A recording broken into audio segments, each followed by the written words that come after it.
Hello guys, मेरा नाम है शिवम। मेरा नाम है अनु। तो पता नहीं संसद की वीडियो जो है पार्लियामेंट की वो हम डाल सकते हैं कि नहीं डाल सकते। ठीक है, अगर ये अपलोड हो गई आप तक पहुंच गई तो ठीक है, नहीं तो ब्लॉक हो जाएगी। ठीक है, तो वीडियो स्टार्ट करते हैं। लाइक कर देना वीडियो को। ठीक है। इमरान प्रताप गरी, मेंबर ऑफ पार्लियामेंट। मैम, मैं you have प्रधानमंत्री 5 जी की minutes. Imran ji, you have 5 minutes. Ma'am 10 minute You have 5 minutes. We requested chairman साहब Okay. ये अलाउड 10 मिनट्स। प्रधानमंत्री का नाम ले लिया, 5 मिनट काट दिए। मैम, प्रधानमंत्री जी की सैकड़ों Okay. बार थपथपाई गई मेज के बीच अंतरिम बजट पेश किया गया और बड़े बड़े दावे किए गए। देश ये कैसा बनाया आपने, लूट कर पैसा बनाया आपने, देखिए जलते दिए भी बुझ गए, अजब दीपक राग गाया आपने। मैम, पूरा सदन अमृत काल के बजट की चर्चा कर रहा है, मैं तो गरीबों की रोटी और दाल के बजट की चर्चा करूंगा। तुम्हारी फाइलों में गांव का मौसम गुलाबी है, मगर ये आंकड़े झूठे हैं, ये दावा किताबी है। मैं इस बजट को अमीरों का अमीरों के लिए पेश किया गया बजट कहूंगा। इसमें गरीबों के लिए कुछ है ही नहीं। नौकरी मांगने वाले नौजवानों पर लाठियां बरसाने वालों, आपने इस बजट में युवाओं को क्या दिया? ये हुआ था, ये हुआ। आपने पुरानी पेंशन बहाली की मांग करने वालों को क्या दिया? सालों से अपने लिए छत तलाश रहे लोगों को आपने इस बजट में क्या दिया? और फिर आपको पूरी उम्मीद है कि पूरा देश आपके इस पेश किए गए बजट पे लहालोट हो जाए, तालियां पीटे, मंगल गान गाए। कैसे संभव है? मैं सदन में खड़ा होकर के इस बजट पे चर्चा करते हुए कहना चाहता हूं कि इस बजट में फुटपाथ पर रहने वाले, छप्परों में रहने वाले, झुग्गियों में रहने वालों के लिए क्या है, उनके लिए क्या है जो प्रधानमंत्री के किए गए वायदों की बाट जोह रहे हैं। हर साल फरवरी की खूबसूरत सुबह और सजी हुई संसद से बरसते हुए झूठे वायदों की जवाबदेही कौन तय करेगा? कौन बताएगा कि 2022 में प्रधानमंत्री जी जो सबको पक्का मकान देने वाला वायदा किए थे उसका क्या हुआ? लोगों के सरों पर छत देने वाले प्रधानमंत्री जी के जुमलों से अलग उन्हें यह क्यों नहीं दिखता कि राज्यों में बैठे हुए उनके नुमाइंदे लोगों के सरों की छतें उजाड़ रहे हैं?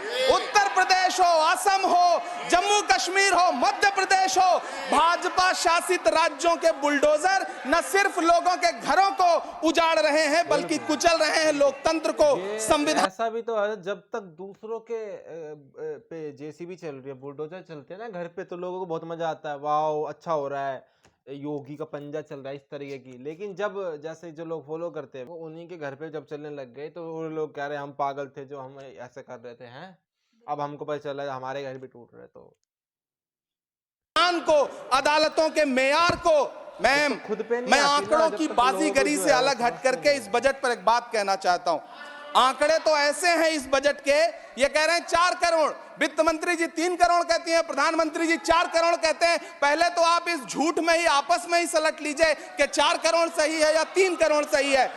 मैं आंकड़े तो ऐसे हैं इस बजट के मैम कि जो सुने वो बस पथराई आंखें लेकर किंग कर्तव्य विमूढ़ हो जाए।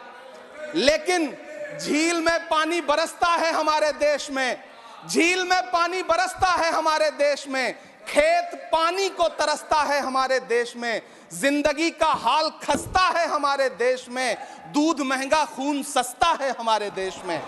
मैम, रोजगार, महंगाई, किसान, मनरेगा, पेट्रोल डीजल के दाम, गैस सिलेंडर के दाम, फसलों की एमएसपी की गारंटी, इन सब जन सरोकार की बातों से इस बजट का कोई लेना देना नहीं। हमारे ट्रेजरी बेंच के साथी हंगामा कर रहे हैं। मैं तो कहना चाहता हूं मैम, वो एक बार इनके एक नेता एक गांव में गए और उन्होंने गांव में कहा कि गांव वालों आओ, मैं तुम्हारी समस्याएं समाप्त करना चाहता हूं। गांव वाले इकट्ठा हो गए। नेताजी ने गांव वालों से कहा बताओ तुम्हारी 2 समस्याएं बताओ, मैं दोनों समस्याओं का यहीं पे समाधान करूंगा। तो गांव वालों ने कहा साहब हमारी पहली समस्या है कि हमारे यहाँ कोई हॉस्पिटल नहीं है। तो नेताजी ने मोबाइल निकाला, कहीं फोन मिलाया और मिला के फोन पे पता नहीं क्या कुछ कहा कि यहाँ गांव में हॉस्पिटल नहीं है, हॉस्पिटल तुरंत, यहाँ हॉस्पिटल चाहिए। गांव वाले खुश हो गए कि 1 मिनट में यहाँ हॉस्पिटल आ रहा है। अगली समस्या के बारे में उन्होंने, नेताजी ने गांव वालों से कहा कि मैंने आपकी पहली समस्या समाप्त कर दी, दूसरी समस्या बताओ। तो गांव वालों ने कहा साहब इस गांव में कोई भी मोबाइल का नेटवर्क ही नहीं है। ये है इनके काम करने का तरीका, ये है झूठ बोलने का तरीका। इन्होंने वायदे किए बड़े बड़े, जो 10 साल के इनके वायदे हैं मैं उनके बारे में बात करूंगा। वायदों से ज्यादा इनके नारों पे बात करूंगा। पहला नारा था बहुत हुई महंगाई की मार, अब की बार मोदी सरकार। आइए इस नारे की समीक्षा करते हैं। पेट्रोल, डीजल, गैस, ये तो बड़ी बड़ी बातें हैं। आटा, चावल, दूध, दही, पनीर, छाछ, सब चीज पे जीएसटी। अरे ये फिल्में टैक्स फ्री करने वाले लोग कफन तक पर जीएसटी लगा रहे हैं और ये गरीबों की बात करते हैं। मैम ये सरकार झूठ की सरकार है। ये सरकार के जितने दावे हैं सब खोखले हैं। आज प्रधानमंत्री जी कह रहे थे सबका साथ सबका विकास। ये कैसा सबका साथ सबका विकास है कि मौलाना आजाद नेशनल फेलोशिप आपने बंद कर दी, आपने माइनॉरिटी डिपार्टमेंट का बजट घटा दिया। आप कह रहे हैं सबका साथ सबका विकास। आप बात करते हैं बेटी बचाओ बेटी पढ़ाओ। हमारी आंखें हाथरस से लेके कठुआ से लेकर के और देश की जंतर मंतर की सड़क वो देख रहे हैं, जब हमारी ओलंपिक पदक लाने वाली बेटियों को प्रधानमंत्री की चौखट पे अपना मेडल रख देना पड़ रहा है। इससे शर्मनाक क्या हो सकता है। मैम कृषि विकास दर जो 2014 में 4.6% थी, इस वर्ष गिरकर 1.8 कैसे हो गई?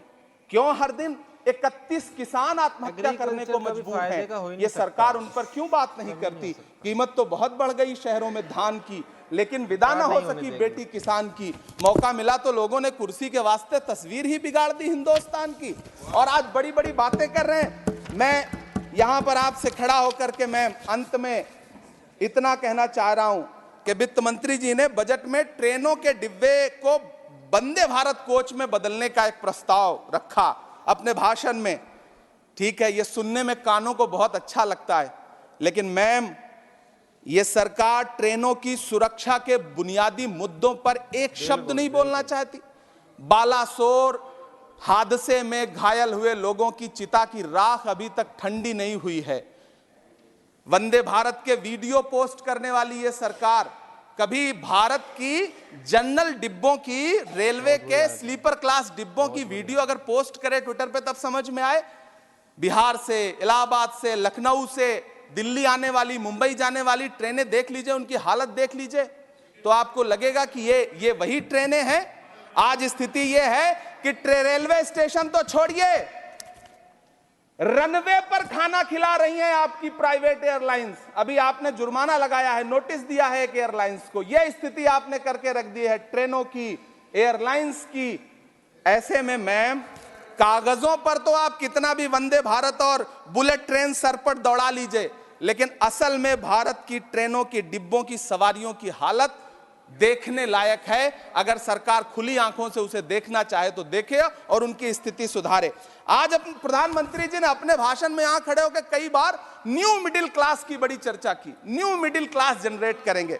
लेकिन मैं तो यहां खड़ा होकर के सरकार से कहना चाहता हूं कि न्यू मिडिल क्लास का जुमला अपने पास रखिए। यह बताइए कि जो पुराना मिडिल क्लास है उसके साथ आप कैसा व्यवहार कर रहे हैं। आज उसकी स्थिति क्या है? आप अमीरों के कर्जे माफ कर रहे हैं, उद्योगपतियों के कर्जे माफ कर रहे हैं, और यहां स्थिति यह हो गई है कि जो मिडिल क्लास, उसकी जो रोजमर्रा की जरूरत की चीजें हैं उस तक पर आपने जीएसटी लगा रखी है। आप फिल्में टैक्स फ्री करते हैं, लेकिन स्टूडेंट्स के प्रतियोगी परीक्षाओं के फॉर्म की फीस नहीं माफ कर सकते। आपको बाकी जगहों पर टैक्स लेना है, हर जगह टैक्स लेना है। मिडिल क्लास से आपका कोई रिश्ता नहीं। मिडिल क्लास तो आपसे कह रहा है कि मोहब्बत, भाईचारे के दीवाने दिन ही लौटा दो, वो सस्ती दाल सब्जी के सुहाने दिन ही लौटा दो। ये अच्छे दिन तो अंबानी अडानी को मुबारक हो, हमें ऐसा करो साहब पुराने दिन ही लौटा दो। वो पुराने दिन जो बहुत अच्छे थे, वो पुराने दिन जहां लोग एक दूसरे से मिलजुल करके रहते थे। मैम इलाहाबाद, दिल्ली, कोटा जैसे शहरों में छोटे छोटे कमरों में अभावों के साथ पढ़ाई कर रहे युवा किताबों के साथ गल चुके हैं। उनके हिस्से अधेड़ अवस्था तो आई है, लेकिन नौकरी और रोजगार नहीं आया।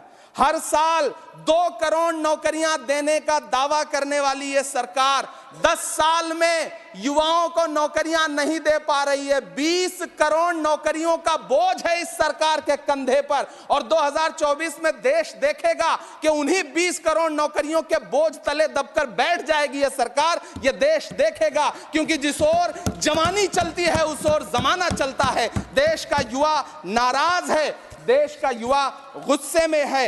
ऐसे में उसकी पीड़ा को इस बजट में कहीं भी आवाज देने की कोशिश नहीं की गई। मैं आपके बीच खड़ा हूं, मैं तो वित्त मंत्री जी का भाषण सुन रहा था। यह कहा जा रहा था यह अमृत काल का बजट है, यह अमृत काल का बजट है।